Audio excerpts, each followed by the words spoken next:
Just a day after the US finally gave permission for Ukraine to fire American long-range missiles into Russia, Kyiv has done so. Its attack on a target within Russia's recognized territorial borders was confirmed by both Moscow and by officials in Washington. The change in US policy comes at a critical time, with the Biden administration due to give way to that of Donald Trump in January. Moscow says the strike hit the Bryansk region this morning. Russia's Foreign Minister Sergei Lavrov has said that they will react accordingly. Today marks 1,000 days since the Russian invasion of Ukraine. And this latest development is being watched very carefully by world leaders at the G20 summit in Brazil. More on that in a moment. But first, our Russia editor Steve Rosenberg has this report from Moscow. Breaking news on Russian TV. Claims that Ukraine had fired 6 American ATACMS missiles into Russia's Bryansk region, though no reports of casualties. The response from Russia's foreign minister, Sergei Lavrov, said the missile attack was a signal that the West wants to escalate the conflict. But is this escalation by Russia?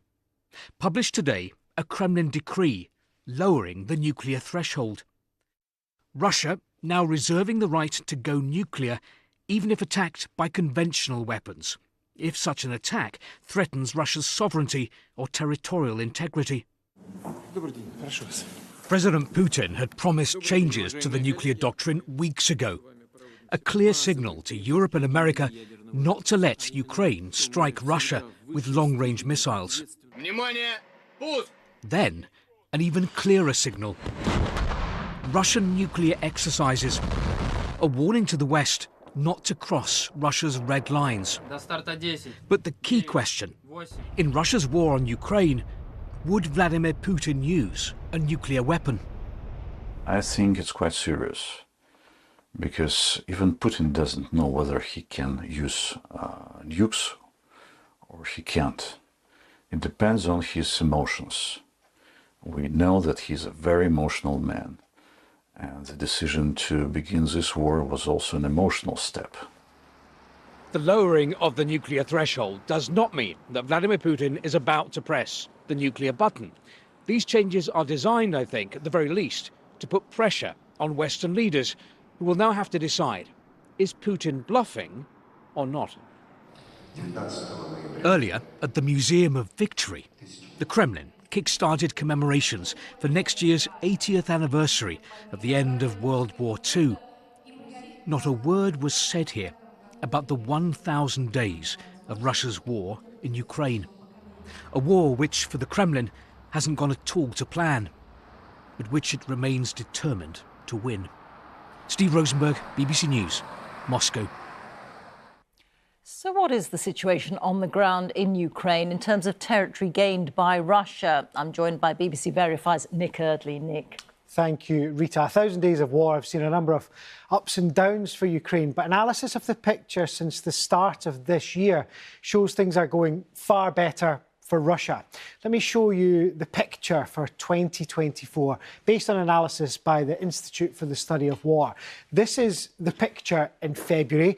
If we fast forward to September, look at this area here, you can see Russia has made inroads. This might look like a small amount on the map, but it's a significant amount of territory on the ground. And that advance has continued in recent weeks. More land being taken by Russia. So far this year, Russia has seized nearly 2,000 square kilometres of territory, just over 1,000 square miles. That's nearly 6 times more than it did in the whole of 2023. Let me show you what all of this means in practice. This is Kurakov in eastern Ukraine. You can see it on the map there. And if we show you this video, we can see the devastation. This is a key town Russia is trying to capture. It's come under heavy bombardment recently as part of the Russian offensive. You can see the damage that that's caused.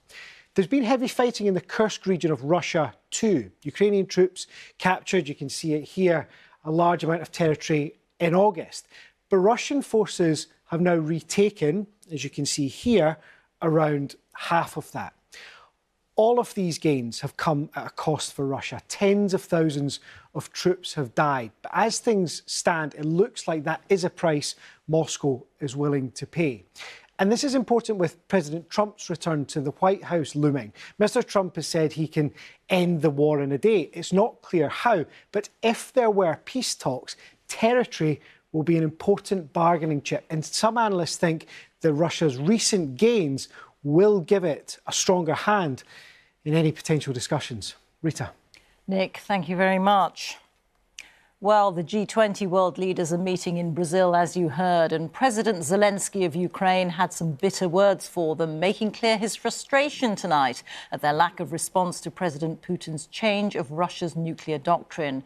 Well, in a moment, we'll speak to our chief international correspondent, Lise Doucette. But first to Vicky Young, who is in Rio for us. And Vicky, what have leaders there been saying?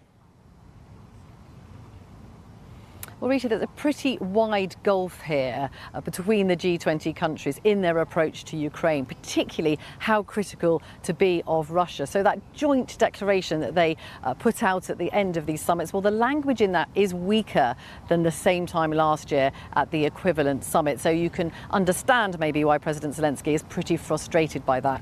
When it comes to the British Prime Minister, he said that at every opportunity during this summit, he has raised the issue of Ukraine with the other leaders, saying that they really should have what they need for as long as they need in order to win this war. Now, whether that means that British-made missiles will end up being used in the same way as the American ones have been, well, we don't know. He just won't talk about that. He says that's operational, and all it would do is help the Russians.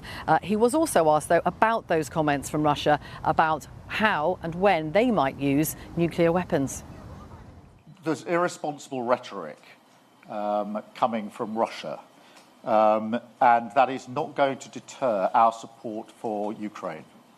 We're now on day 1,000 of that conflict. That's 1,000 days of Russian aggression, 1,000 days of sacrifice in Ukraine. Now, Keir Starmer, they're putting the blame firmly on President Putin, on Russia, saying they are the aggressor and saying they could just stop this war now by stopping that illegal invasion. Now, earlier, Downing Street actually called the Russian government depraved. So you can hear there that the rhetoric is really escalating. The fear amongst many leaders across the world is that the situation on the battlefield will escalate too. Vicky, thank you very much. Vicky Young there in Rio de Janeiro. Well, Lise, we've seen Nick show us the fast land grab by Russia. Steve earlier talked about the nuclear threat. What does all this add up to? Well, Rita, tonight, understandably, a lot of the focus is on this nuclear threat, and it's not reassuring to hear the Russian columnist in Steve's piece frame it as an emotional step. But the unpredictability of President Putin is very much part of this risk. But President Putin has many other ways to ratchet up the cost for the West and is already using them. As we've been hearing this week, the sabotage of undersea cables by Germany. Then Poland is talking about the planting of bombs on planes and so on. But the biggest question, of course, is what greater cost is Russia going to impose on Ukraine? As we've also been hearing, Ukraine is very much on the back foot, on the front lines, and is hoping that striking deeper inside Russia is going to strengthen its position in this war and in any negotiating tables which seem likely to emerge. But it may not work, and especially when President-elect Donald Trump moves into the White House with his threat to end the war.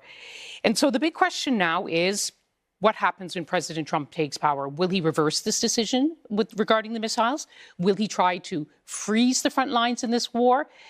That must be on President Putin's mind as well. It's on many minds. So you have two unpredictable presidents at this moment of mounting risk.